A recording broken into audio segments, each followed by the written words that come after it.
তোদের রক্ষা নাই হয়েছে আমার ভাই খুনি তোদের রক্ষা নাই ফিরে দেশে আসবে ফিরে বাংলাদেশে বাংলাদেশের তিনবারের প্রধানমন্ত্রী আজকে এই হায়না সরকারের হাতে বন্দী আজকে এই রাতের ভোটের সরকার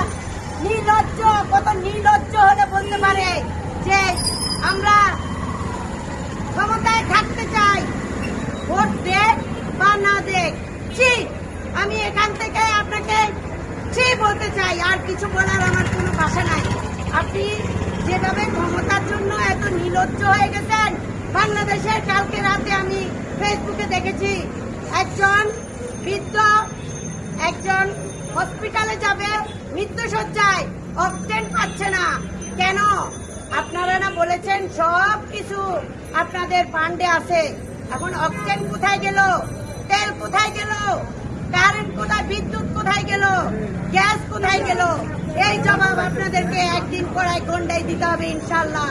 এই বিচার বিএনপি প্রশাসন করবে বিএনপি সরকার করবে এই দেশের সাধারণ মানুষ করবে এই দেশের সাধারণ জনগণ করবে ইনশাল্লাহ আপনারা ভেবেন না অন্যায় করেছেন পার পেয়ে যাবেন ইনশাল্লাহ পার পাবেন না সকল অন্যায় বিচার